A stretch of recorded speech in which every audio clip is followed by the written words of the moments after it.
It's like the body's ability to just pick up germs, bank shot it off the back of the room. Oh, or feel socks on your feet when, like, you really don't want it to do that. Or just pick up frequencies that neither you nor your body fucking enjoy. That is just a universal... What's the opposite of superpower? Underpower. It's a universal underpower. I think there's, like, memes or something like that that's referred to this as scumbag brain or scumbag body or something of the like. I buy it. Just, I buy it. I buy that as a meme platform, a meme premise. When it does something just so supremely unuseful to both you and it, you wonder why it was programmed to do that at all. Unrelated to that, and actually unrelated, not even sarcastically unrelated, I have been injured for about 2 weeks, and it is almost as bad as the hangover I gave myself last week. How bad is it? Thank you, Yakov Smirnov. You see how bad of a pitch that is, and you keep fucking doing it? There's nowhere to fucking go with that. Nowhere. Listen. Here's how bad it is, Yakov.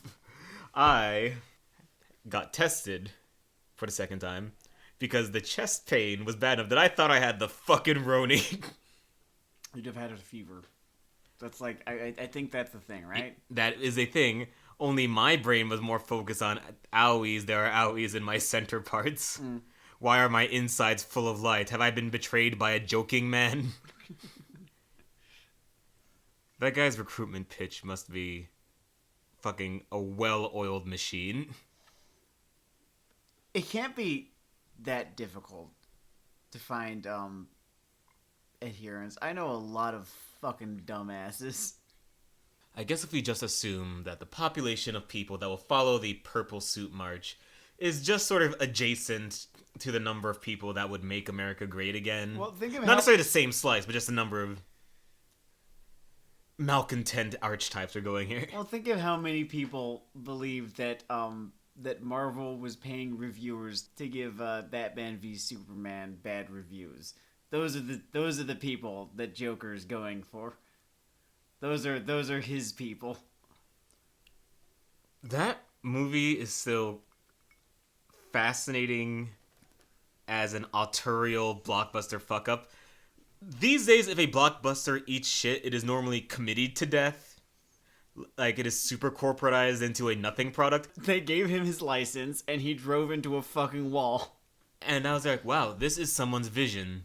An idiot's terrible, terrible vision. Good luck with the Snyder cut numbnuts. Yeah, it'll have Darkseid in it this time. It's... Woo! You know... Sinestro is a villain that I like, and he was in Green Lantern, and he didn't make it better. Was that Sinestro or was that Sornorstro? A CGI monstrosity. Oh, I'm not gonna pretend that it didn't happen. I'm over that part of my... Well, I do pretend that Korra didn't happen, so I just... Yeah, you kind of run on North Korea rules on that shit, man. I pretend that 3 of the 4 seasons of Korra didn't happen, which brings us to tonight's episode, the topic for tonight's episode, which is Book 3 of The Legend of Korra.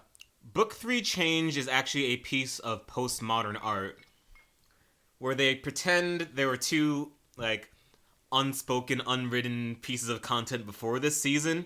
And it's a really cool, like, experiment. Like, you know, the audience sort of filling in the blanks mentally as they jump into these characters. You kind of have to imagine that there were these things that happened, and they certainly imply it. Like, apparently 2 of the characters in this were in a relationship prior to this, and things are still awkward.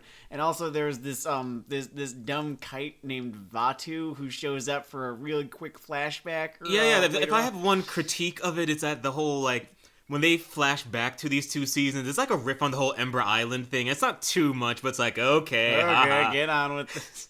Oh, I do not think that I mentioned this in the last episode, but I need to put a little bit of a black mark on Avatar: The Last Airbender's record, which is the good news, I guess, is that it does not affect the show itself. It's not a black mark against the show. It's a black mark against the show's legacy. The Ember Island Players is a very funny episode, and also probably the first episode I can remember where a show acknowledges that it has a fandom and is in open conversation with that fandom, and that led nowhere good for anyone. So now you have me imagining Aaron Ahaz having some kind of fucking Oppenheimer moment, looking down at this script and saying, now we are the enders of worlds. And that's a really fun idea, which would make the Dragon Prince some kind of Nobel Peace Prize effort to let light and sun back into the world. Dragon Prince has got a whole bunch of Avatar jokes in it. I can imagine. This episode is brought to you by the Dragon Prince. It's there's a gag in I don't know, the second or third season, I don't really care. Where the main character, who's voiced by Jack DeCina, who is of course Sokka's voice actor, where he runs into a boomerang and he like recognizes it from a past life or something. Okay, they can see through the veil a little. This entertains me. All right, so book 3. Book 3 change. I'm probably going to be referring to it as season 3 at least some of the time. Sorry. This season is as miraculous to me as it is anomalous. I understand it. I understand it for a very specific reason, and I'm going to dump some backstory on you. Mm-hmm. I have, except for one that I've married, basically done the stupid one-off boomerang thing with every ex that I've had. So I was waiting for book 3, because I knew that midnight text was coming after the fucking shit show breakup that book 2 was. It was just me and book 2 screaming at each other in a restaurant, saying we never wanted to fucking see each other again. And then 2 weeks later... book 3 comes out. Baby, I can change. I've got this job now. I've dropped the drugs. I outlined the plot. And it's a really fun... You find yourself enjoying it in a sort of action thriller kind of way, which is cool. Especially in the latter half. I mean... But yeah, it's a good season television. I think season 3 definitely has its problems. I would call it the 4th best season of the Avatar franchise, right? Mm-hmm. Definitely has its problems here and there. But everything just adds up at the end in a very satisfying whole, or into a very satisfying whole. And even the shit that I didn't love in the first half of the season did lead to fun payoffs in the second half of the season. It's very much a outliner's season of television. You're not getting the sort of... I don't know why Naked Lunch is my stock metaphor for things that have literally no structure but are just entertaining as individual pieces. I did not read that. It's pretty good. I just know that Burroughs was on just all sorts of fucking drugs all the time. Sam's point here, or maybe I'm putting words in his fucking mouth, my point here is that the season builds on itself well. Yes. Yes, in ways that you don't really see coming, but do not come literally out of nowhere. That would be bad. It would be bad if they did that, but they didn't. It's good. Do you want to give them the Trey Parker theorem? Oh, what, the whole but therefore thing? Mm-hmm. Yeah, you were talking about that. I think that's more your point. More my point? That's true. Alright, so, the guys behind South Park, which is in no way behind the nihilism infecting our generation, have a great clip on the old YouTube. That's a speech they gave at NYU. And it's basically their philosophy on screenwriting. I'm not saying this is a law of physics because there's all kinds of... It's creativity. You can do all kinds of weird shit. Mm-hmm. But it's a good guideline for a, I would say, conventional program. And kind of a background secret of the whole Avatar thing is that I keep on using words like grassroots or foundations, but it is in a lot of ways, a conventional, like, epic fantasy tale. Yeah. So yeah, it's a good guide for a conventional story. And essentially, it's their therefore, but, and thing. Yeah. And it's just a guiding line for your scripts or script outlines where, in the sequence of events, if you find that the gaps between events are triggered by therefores or buts a lot, you're in a good place. Mm-hmm. But if you end up using the word and a lot, you're in a bad place. Or and then.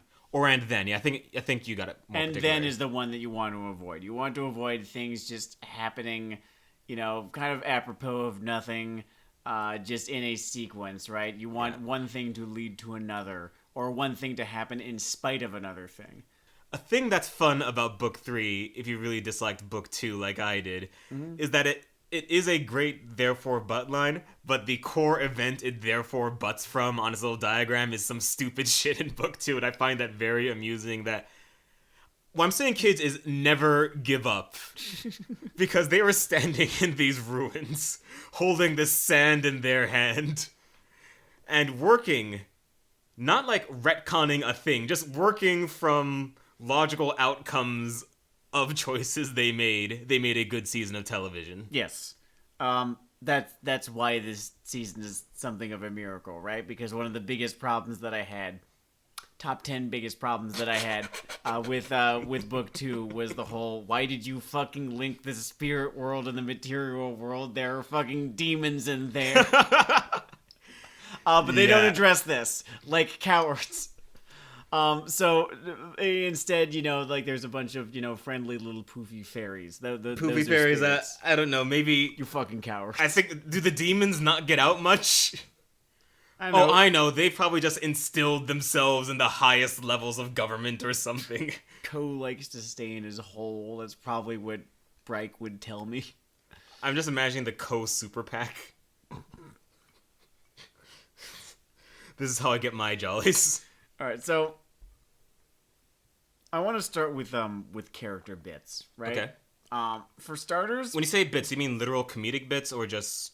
No. I mean just how they write the characters in this season, right? For starters, as I was mentioning as we were rewatching this season, this is the closest that I think the writers ever got to the idea of Korra as they originally envisioned her. I mean, in some ways, it's just little things. There's this great moment early on in the season where one of the Earth Queen's minions is trying to handle her, and she just puts him on the fucking ground like it was nothing. But it's nice. Yeah, it is, and like that's like the sort of thing that you kind of figured, she should be doing this whole time. And I think in book 2, she was basically just yelling a lot. Book 2 is some kind of YouTube-y abridged series parody of the character that they reach at times in book 3. And honestly, when it comes to book 3, Korra is better in this season. So much better that mentally, I kind of have her filed away as a different character called Avatar Banjo. I don't think that's necessarily fair. Well, just hear me out, because Avatar Banjo can think, and Avatar Banjo can fight. And Avatar Banjo has insight into their own conflicts and other people's. What if we called the Avatar of seasons 1, 2, and 4 Avatar Banjo? Okay. And pretend for a second that this is Korra as she was always meant to be. This is the purest form of the character. This is the most it works form of the character. Alright, so this is Korra Classic, and we'll call the other one New Korra or Avatar Banjo, sure. Which is unfortunate, because it means I won't get to say Avatar Banjo for the rest of the episode. Oh, you clever motherfucker. You can say it in the next episode, because I have no fucking arguments with that. Fair. But yeah, the problem here is that Korra Classic disappears shortly after the credits roll on this mother. It is a shame. Besides just little character beats, or just little character notes, like at one point she pushes Bolin out of a chair when he's wasting time, and it's good.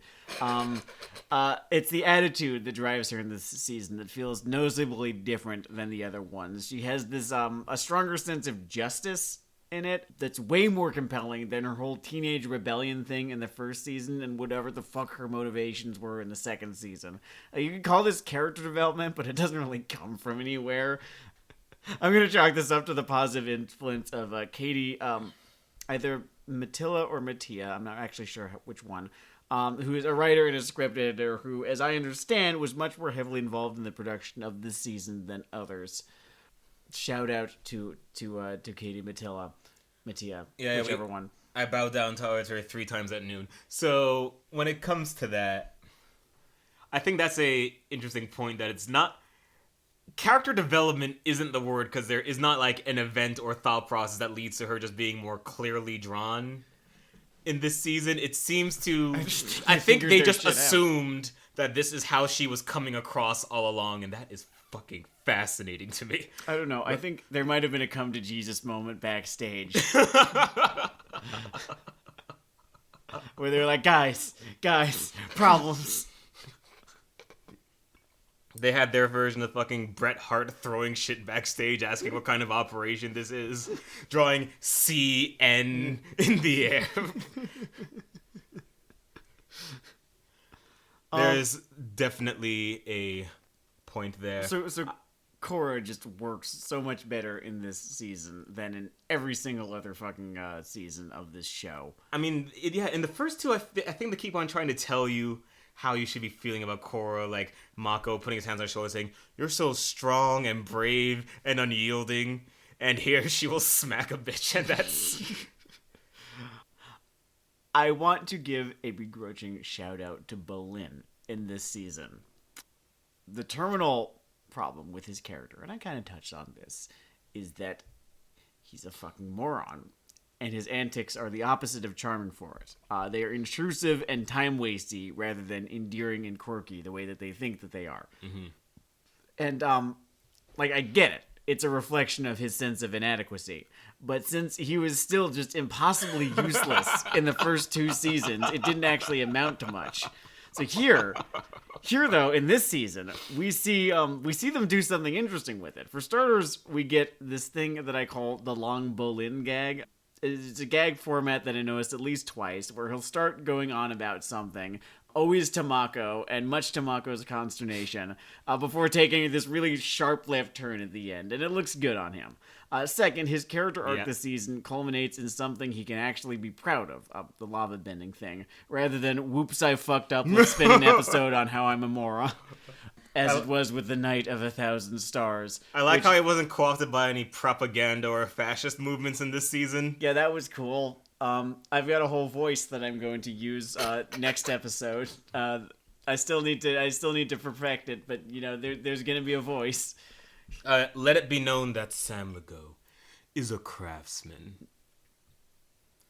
It kind of rhymes, because it's not like the Bolin concept changed at all. But someone holding a gun sat them down and said, "Tell me what you're trying to do here. Tell me what you're trying to do. Make it work. Put that effort and put it towards something interesting, something that has meaning." Yeah. Mako also spends this season firing on all cylinders. They have him do detective shit and he doesn't act like a scumbag. How fucking hard was that? Yeah, we get the sort of truest expression of his progression in the sort of 50% to 75% chunk of the season. His in the timeline, yeah. His characterization in this actually served as a primary source of inspiration for one of my own projects, but I'm not here to talk about my OCs. This is not Twitter. No. I fundamentally support self-promotion. You're obligated to do it. I'm not talking about my OCs. It's just against who I am and what I believe. Oh, and after 2 seasons of swinging at sliders, they finally figured out this time that the most interesting relationship he has is his relationship with Bolin. So the fact that they spend the better part of this season doing sibling shit together just really helps both of them out as characters. What if I told you there is a single digit, under 5 number of lines about his prior relationships? It's great. I have a thing about that. I was gonna save it for later, but... You can. I believe in the integrity of your diagram. It should be mentioned that the season has the least amount of relationship drama out of all of them, and is also the best of the 4. Correlation does not necessarily equal causation, I know, but I can recognize a pattern when I see one. I think that science would say we have an amazingly huge sample size from which we can draw conclusions.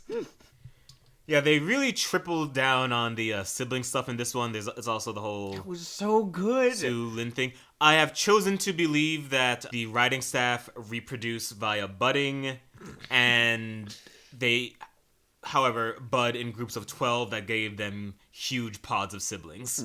I'm saying it's the lived-in experience that really gives it that texture. Speaking of which, I'm glad that they did something with Lynn this time around, given how much of a glorified plot device she was in season 2, and God...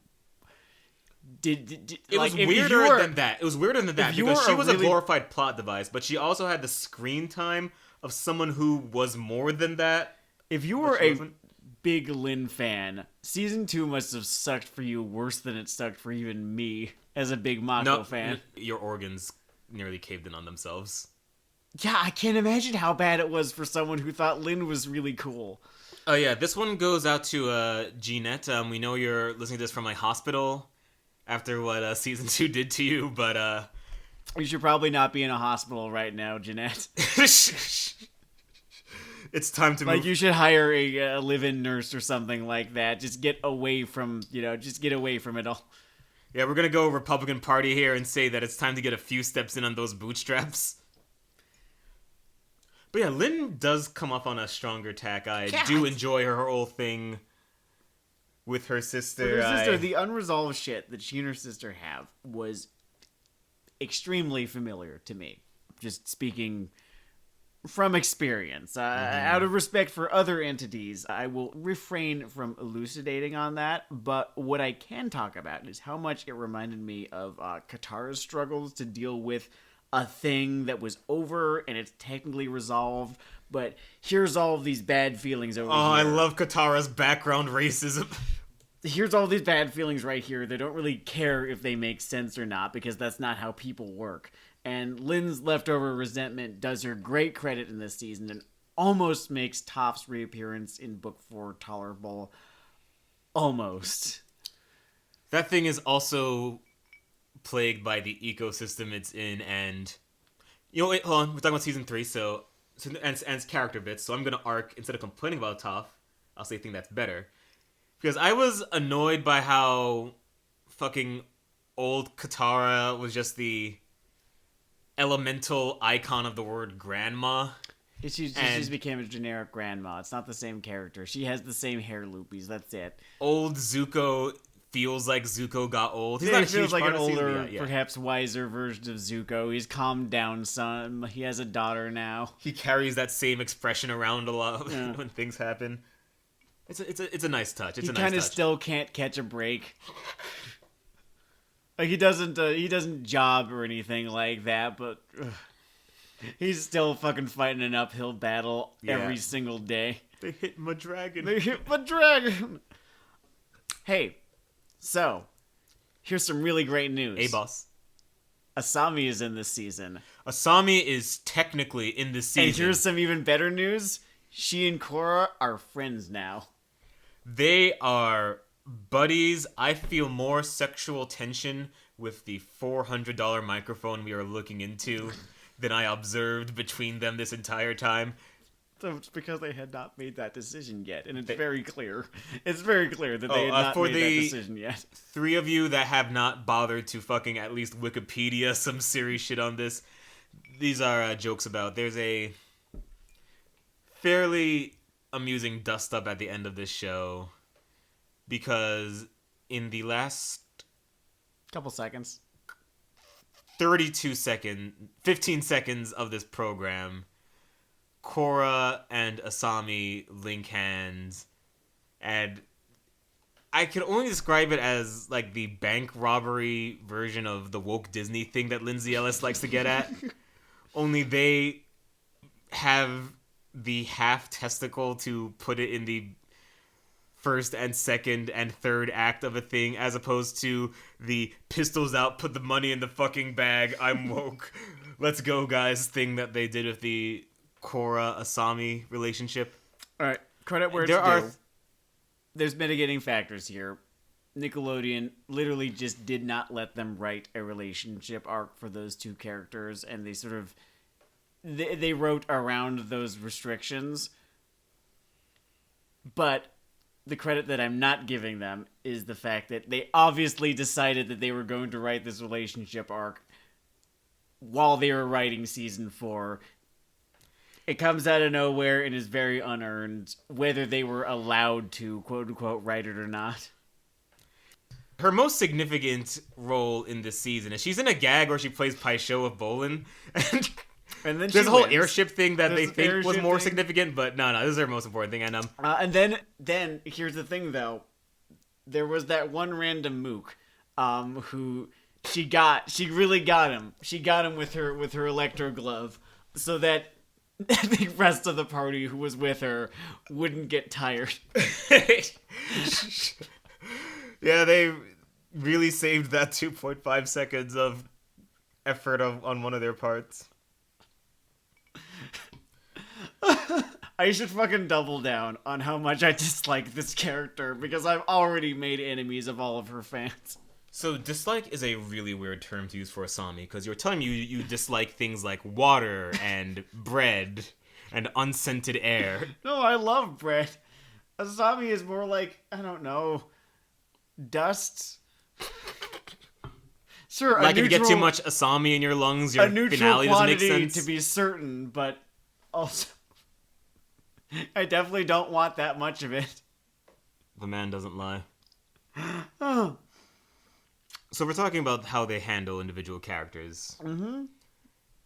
Like a black hole, I am just drawn towards the redemption and elevation of Tenzin. I didn't actually have any notes about Tenzin, so this one's yours. Fair enough, fair enough. Welcome to Dale Freestyle TV. Essentially, the character conflicts... This led to a bit where I rapped, and I edit these, so it's gone now. It doesn't matter. Tenzin's arc is way better handled here. Yes. And not just in By the fucking general miles. way that things are perhaps better handled as just storytelling elements in Book 3 than 2, but Tenzin's arc in this season has a progression and a focus and a clarity that is actually even better than just other elements of this season. Tenzin's arc is so well handled in this season that I forgot about how poorly handled it was in the last season when I was initially talking about all of these characters in our first episode. Before I revisited season 2. Yeah. That's how good his arc is in this season. Go on. You know, you're right. Yeah, it's a true fucking character redemption. We have literally waste paper binned shittier moments in his timeline because this happened, and That shit doesn't matter no more. And he just gets one of the best last stands in Western animation, Yes. fueled Shit.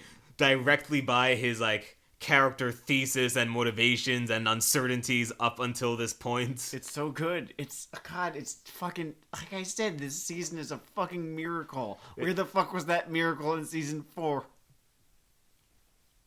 I really don't want to fall into this trap with this therefore but thing just because I love the movie Machete Kills, in which no scene has anything to do with anything that happened before it. But the consequentialism in this particular plotline just elevates the whole thing. And things feel like they mean more. You know what? I was all over Book 2 with, this fight is so well blocked and looks cool, but I don't give a fuck. We get the opposite in Tenzin's plotline here. You get a fight that I think if you were to break it down into spots like a robot, it's probably equally cool to like, I don't know. I like that Tarlok fight in the fucking Book 1 thing, Korra versus Tarlok. I think that's well blocked. It's a good fight. Yeah. What happens with him and the Red Lotus group in this is probably just equal in terms of choreography. But the magic that a little investment, a little storytelling, a little grist coming out of the mill can give one of these things just elevates the entire production. Yes. I'm going to touch on that as well in a little bit. But we have been ignoring the punk singer in the room. We have been ignoring the punk singer in the room because talking about this as a miracle, it's been easier to talk about the parts that have already been there in a way. The new shit that comes in feels real good. So Zahir is the series' best villain, and kill those who disagree. He does. Zahir is better than if they had a good answer to what Amon was up to and why. I actually have points about Amon. A whole bunch of my thesis about Zahir has to do with Amon and how Amon was written and how Amon was treated. So sit back, everyone, because I've been thinking pretty hard about this one. Cool. I just have my seatbelt clicked in here. I am ready for that one Dr. Doom ride that drops you up and down and fucking up again. At Islands of Adventure. I've been on it, yes. Okay, so I have finished my Boulevard here. and I'm ready to fucking go. He does everything correctly, or they do everything correctly with him that they fucked up with Amon.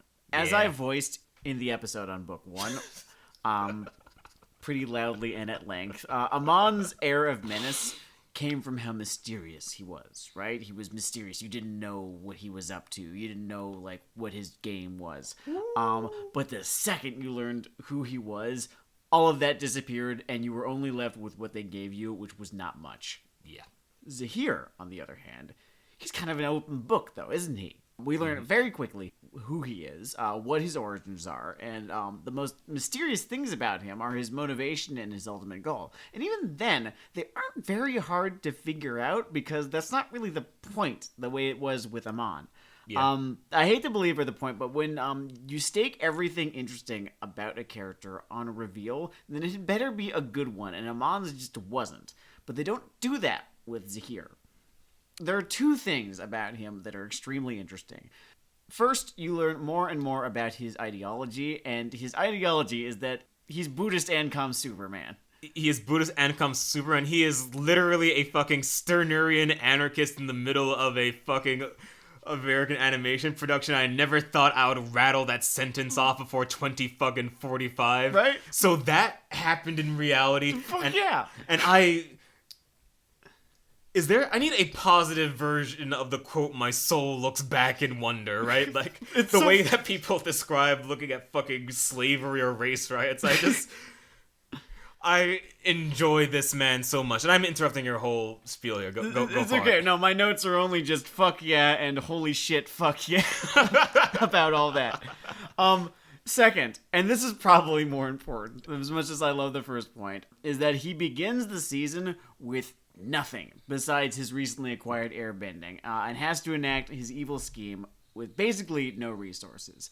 This puts him very heavily in contrast with every other antagonist in this thing. Like, Amon had an entire faction of equalists. Unalak was the chieftain of the Northern Water Tribe and had already cut a deal with Vatu. And Kuvira is basically in charge of the entire former Earth Kingdom by the time Book 4 gets going. And the fact that Zahir is not just this monolith who is to be opposed, the fact that he has his own journey that he goes on, that stands out. Like, you as a writer, right, have the ability to start an antagonist off. I do have that ability. You have the ability to start an antagonist off in a position of great power and influence, whether they honestly deserve to be there or not. They're there because you said so. And there's nothing necessarily wrong with this, but it locks you into a very specific story structure where the heroes must struggle to bring the villain down. But what if you start a villain off at the same level you'd start some humble hero off at?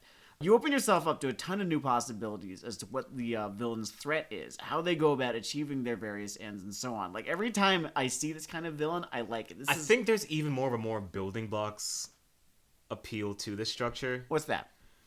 In a strange, direct way, it almost comes down to just what can you do with the screen time you gave them. Mm-hmm. A lot of conventional villains, blah, blah, naked lunch, whatever. You know, no. This is the only good way to do this. Fuck it. That's an arbitrary rule now. All right. But the real huge benefit this has, conventional villains sort of start and end at the end of their personal journey. Mm-hmm. And their scenes often come down to, even if they are acting and enacting a plan, person going, yes. Yes. The old death clock, we wait kind of mantra. Yes. And when you open this kind of journey up to your villain half like this, or your fucking, I don't know, what's a good comparison? Maybe I'll know a zero? Whatever. The point is that it just makes if you are giving equal or near equal... Shigaraki, yeah. Shigaraki, The Hiraka is a good comparison. If you're giving equal, which here is more like 30-60, but whatever, like time to the villain slot, it just makes that time come way more alive. Yeah. It is also why we have spent maybe 12 minutes outside of a fight with All For One. Oh. Not for nothing. Mm-hmm. But I find that of all the antagonists on this show who are treated as having a point, because this show loves talking about ideology, right? Zahir actually, he does. Sorry, I did a visual gag on our podcast again. I'd like to apologize to our fan base. I actually did put my hands together and mouth the words "thank you." Maybe And it's not... Villains can have not a point. I went on about how I love Ozai's screaming asshole thing. But that's different because they're not positioning him as having a point or an ideological like representation. Like Ozai isn't out there making impassioned defenses of monarchy as a structure. No, like I said, Ozai is a projection of Aang's anxieties about failure, right? But that's not the tact that they have adopted for villains in this show, and fine, they didn't need to do that. What they needed to do was have these villains have a point, and he's the only one who actually does. Like, maybe it's just the leftist utopian in me who wants his fully automated luxury gay space communism. But Dude, it's not just your inner thing, because when I rammed on about this, Unlock's fundamentalist thing, if you actually know what the fuck your cosmology is, you can do all kinds of fun shit of a wackadoo fundy villain. I'm definitely getting to that. Okay. The whole rest of Legend of Korra is people with power being shitty about it. And it's not even just the antagonist. Like, look at President Raiko, right? And here's Zahira being like, fuck these people. Borders are lines that rich assholes drew to make themselves feel powerful and divide the rest of us. And because of what we've seen in this series and the last one, where an absolutist monarch damn near torched the entire world, guys making a bunch of sense. Excuse me, I'm absolutist God King. Absolutist God King. Phoenix King. Sorry. Yeah. Contrast this with Amon's imaginary societal ills, and Unalak's fucking nonsense about how people need to spirit harder or something. And I don't even need to tell you why Kuvira should have died a horrible, undignified death. The Amon thing really just makes me wonder if there should be a soft rule. Should there just be 1960s fucking segregation lines between twist villains and hypocrites? You can philosophically undermine an entire work. I've been looking at the timeline for when for when book 1 of Korra was released and when it had to have been written, and the whole thing is very, very zeitgeisty. You know, that's when Occupy Wall Street was happening, right? But they didn't. They never wrote those societal ills into the world. Not really. Fucking wild. But yes, the point is not how much those two suck. Well, that is the point. But this other point... It's a little bit how much those two... It's a little bit the point. But the other point is how someone walked in with a book about something and threw it at another writer in the room. Read! I don't agree with this. I don't want you to fucking agree with it. Alright, so this season, moving away from characters, right? Moving more towards structure. This season manages to have multiple plot threads and story arcs without becoming an unfocused mess the way that season 2 did. Things build in a very naturalistic feeling manner. Well, not necessarily naturalistic, but just more I don't know, it just feels more orderly and palpably. Stuff goes places. Yeah. Like, honestly, as I was watching this, I was growing ever wary, knowing where the season would ultimately go, because I had watched it some years ago, that what was happening in the first half would not end up having or being of much consequence in the latter half. Like, I think I was wrong, ultimately. They take the first half of the series to give you the character beats, establish the stakes, and give you the proverbial Ming vase up on the mantelpiece, and then they knock it the fuck down. Yeah, the first half is all about sort of getting you entrenched in the value of rebuilding this whole Air Nation thing, and exactly. The Air Nation then spends the finale tied to the railroad tracks. Speaking of the new Air Nation, and I forgot to bring this up in the characters bit. Kai, is he good? Is Kai good? Because I think there's a case to be made that I do not think that Kai is as interesting as they think I think he is, but I do not think he is actively bad or a detriment to the program. That is not my politician's answer.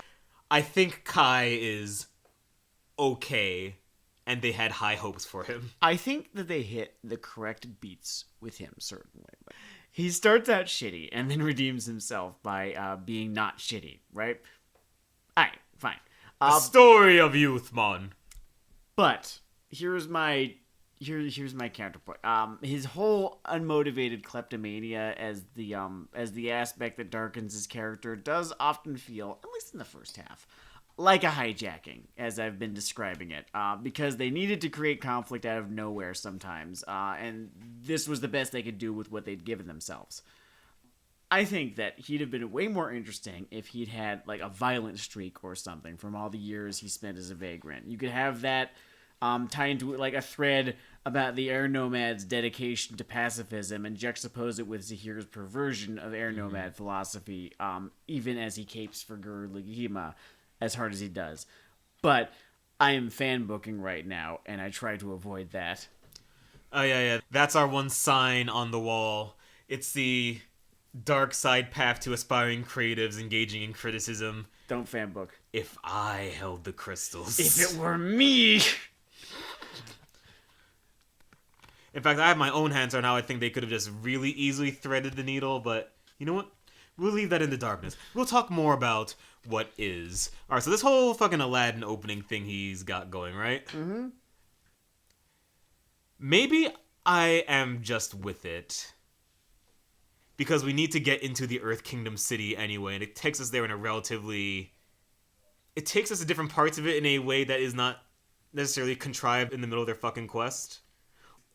Maybe it's just entertaining to watch Mako and Bolin together in particular. It could very well be. It could be that they had a thing that people would put up with, right? With Kai, and they used it to facilitate something that was genuinely good with Mako and Bolin. It is almost the opposite of like the way that some things just hurt more because they are in season 2 or 4. I think that I'm kind of whatever on the whole Kai thing. I wonder if Kai has stans that think we suck right now.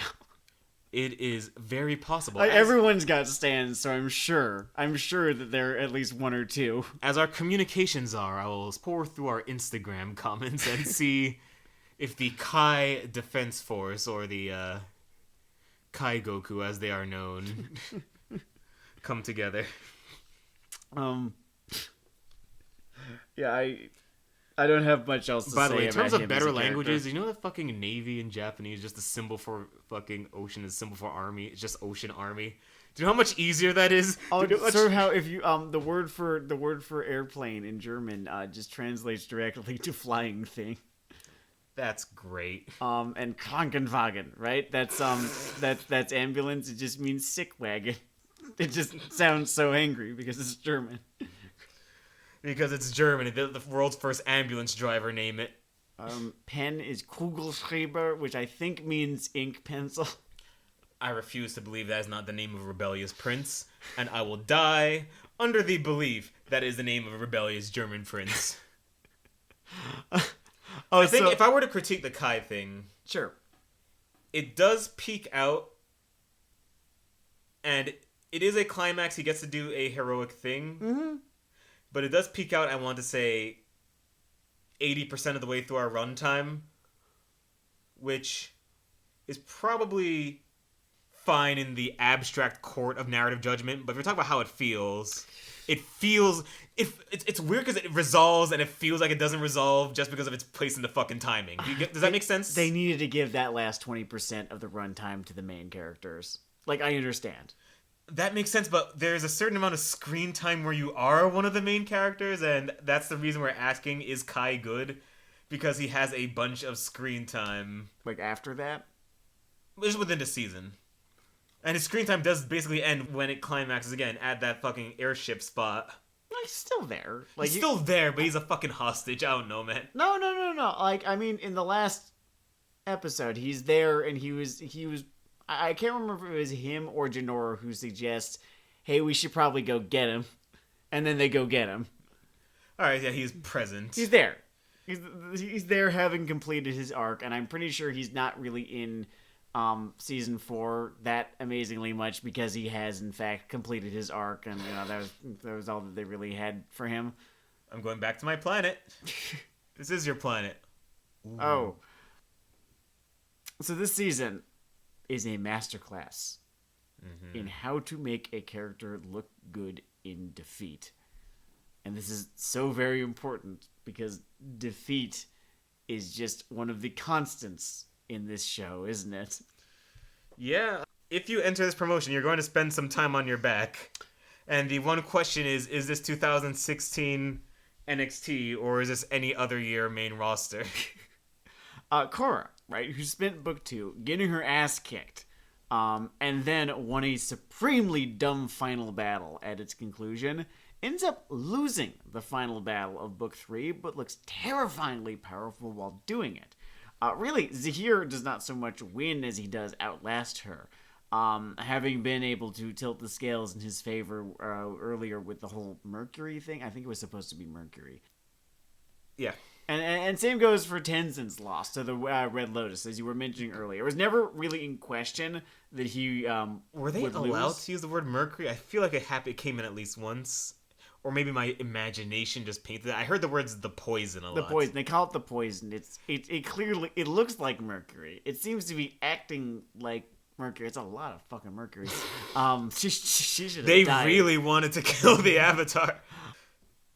And it's never really in question that Tenzin would lose, but you see him fight on a level you never see him fight on before. Oh it just man, cooks. it feels so great. Because like this is the future of his people that he's fighting for now. It's not just don't let Amon take people's bending away, which is not really where his character was at, or Kmart Sovereign is gonna make the world dark. That's not where his character was at either. I'm trying not to steal a bunch of jokes from the internet about the dubstep gun that fucking Vatu has. I will just say that he walks around saying, "This pains thee." That had nothing to do with Tenzin or who he was, but this fight against the Red Lotus has everything to do with Tenzin and who he is and what he believes and what he is fighting for, right? And that makes this fight so fucking good. It makes his desperation so much fucking realer. The way the emotions are drawn in his end on this fight, they manage to instill a nobility into this losing moment that they either don't shoot for entirely in some major losses in the previous thing. Like if I just flash my brain back to fucking, I don't know, Korra just saying, "You're a bloodbender." Well, on my back I go.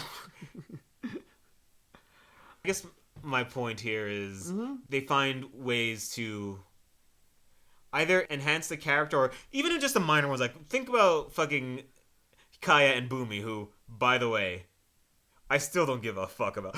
The thing about Kaya.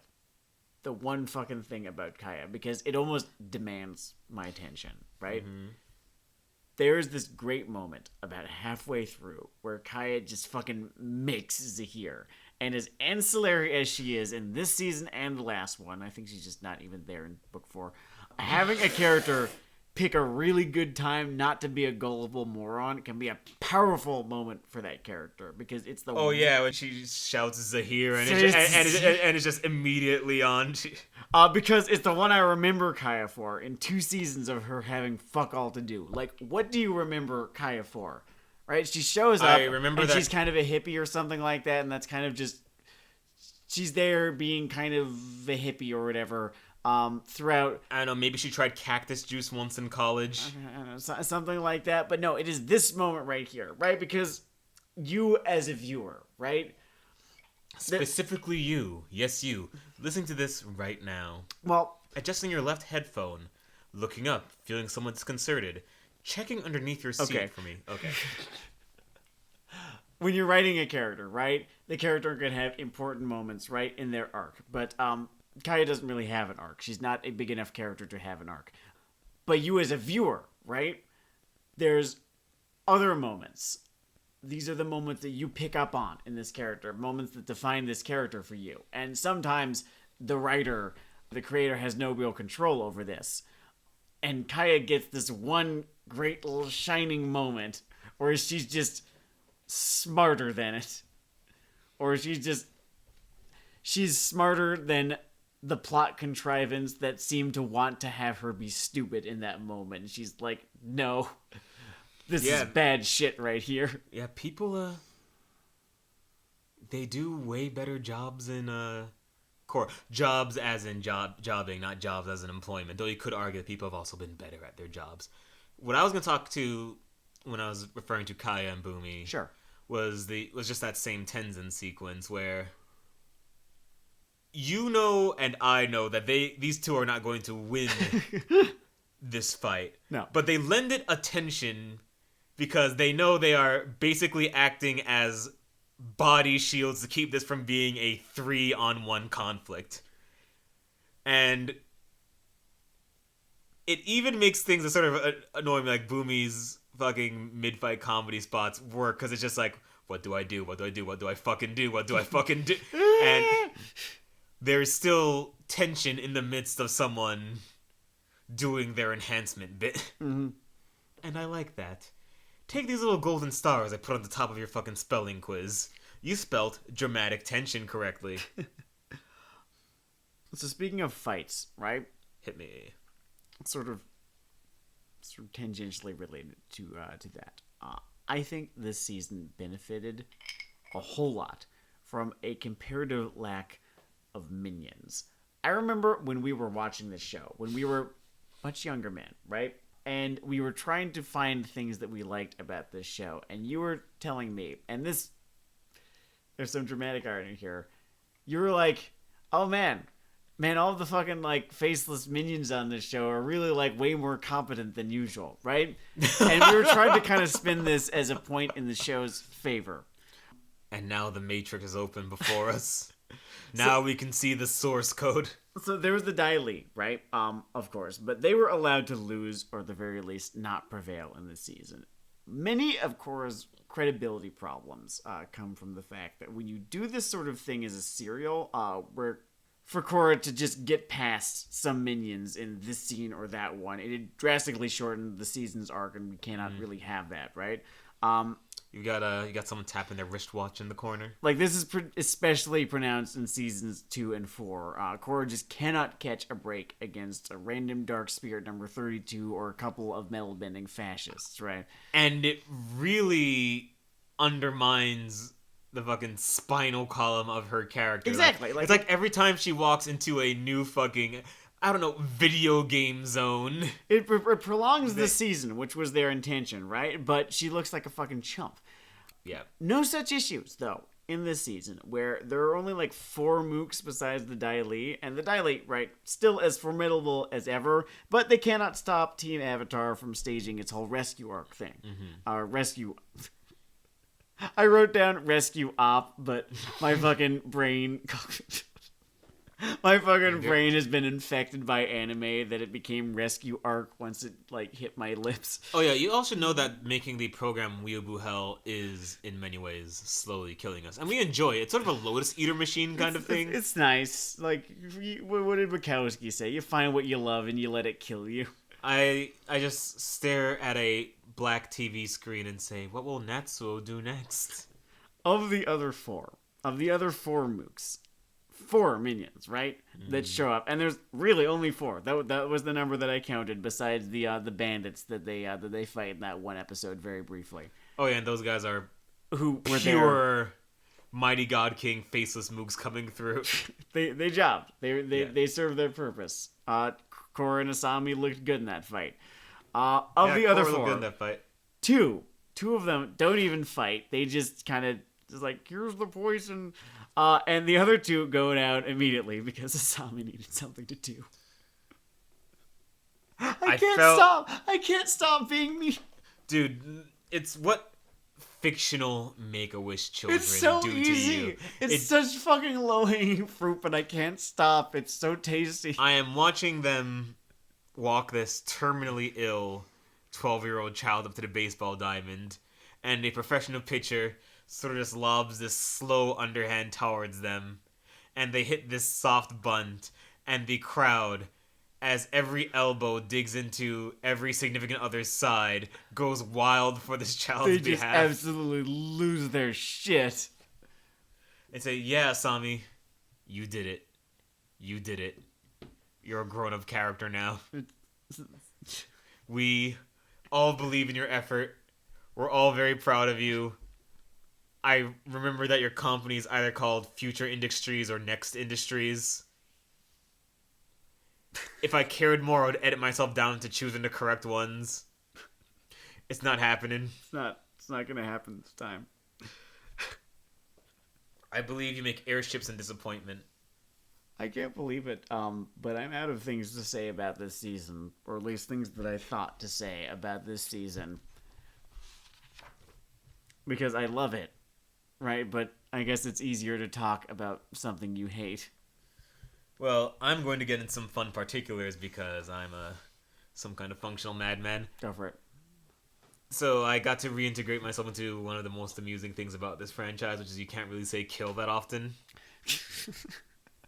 we were riffing on that last night. And this season has one of the most famous and on-screen deaths in the entire franchise. I forgot about with Spoilerland, whatever. It's a fucking series retrospective. It's from 2014 is when this episode aired. By the way, Barack wins in 2008. So, yeah, Zahir offs the Earth Queen. Because I know... It's really cool. It's a little fantasy world anarchist without your own Black Hand moment. And they just continue to say... Don't you mean Black Flag moment? I do mean Black Flag moment because I do not know how we didn't mention this. Zahir is voiced by Henry He's voiced by Henry Rollins. fucking Rollins, and he's awesome, and it's a fucking kick-ass performance. Who, depending on which point on a 3-point cultural diagram you come from, you either said, fucking Black Flag, really? Or, fucking Def Jam, really? Or, what? Yeah, that is another... See, that's the thing. I was not introduced to Henry Rollins by his music. I was introduced to Henry Rollins by fucking Batman Beyond. And then his music. Fucking art that And then was. him just showing up in random shit in the 90s. This is my point to say where if you have a computer that cooks enough to emulate a PS2, play Def Jam Fight for New York, it's... He was in that? He ran the gym. That was him? Yes. He ran the gym in Def Jam Fight for New York. And you are playing your underground martial artist in a stable full of rapper turned secret martial artists. Isn't fucking And Snoop the guy Dogg who- the main antagonist of that fucking game? Snoop Dogg is basically the intersection between Shao Kahn and Slickback It's so fucking... in that game. It is asinine, and it is one of the greatest things I have seen in my life. God damn. Flavor means a lot in media. It will get you a lot of points with me. I'm not sure Chainsaw Man makes sense anymore, but it's still one of my favorite comics that's out right now. But yeah, they consistently say like, wow, Zahir took out the Earth Queen. Took down. He overthrew the Earth Queen. And I'm waiting for them to start saying like, man, they went 3-0 in Overwatch with the Earth Queen. Didn't you hear the Earth Queen's been toppled? They canceled the Earth Queen. Oh, and then when they have Korra all chained up and they're feeding her poison, right? And they have all of these fucking, like, they have, like, the fucking ice knives aimed at her and they're gonna drop her in fucking lava. Destroy the Avatar! Yep. It is, tangible. It is extremely noticeable. It is extremely amusing. It's not their fault. It's because- not their fault. Another particular I'm going to bring into this, something you very much enjoy, so I want to make sure to ladder this up. Oh god, that was corporate speak. I'm going to just undo that in my memory. So I just wanted to bring this up. Sure. Mako gets his fight finish of the entire franchise in this fucking season. It is perhaps my favorite moment of the entire series, yes, and it's awesome. And I don't know if I can say anything that interesting about it other than it's so fucking cool, but... Yeah, it's just well arranged. It's super quick. They don't even really do a victory lap with it. Nope. It's just great.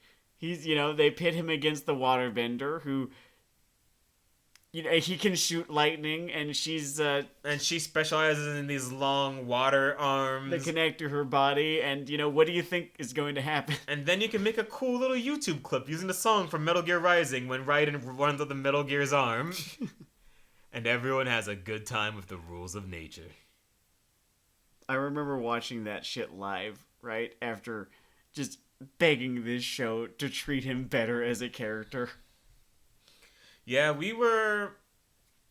Remember when those 4 IGN guys were a meme for like 2 years? Just reacting to things? They've been a meme forever now. I think now? they still are. I think they're still just used as a shorthand for, this is cool now. Yeah. We channeled a bit of guys. that. We channeled a bit of IGN guy energy during that scene. It felt good. Not much else to say, but it was great.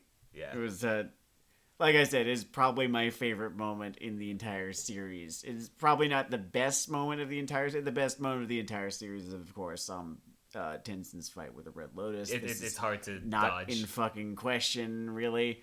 But no, it just felt like it was the one for me. Yeah. Anyway, this has been Weeaboo Hell. It's Weeaboo Hell. And I just want to say, in terms of retrospectives on the Avatar universe, that outgoing President Donald Trump can drown and come. I hope he drowns and come. Drown and come, Trump. Good night, everyone. Fuck 12. Fuck 12.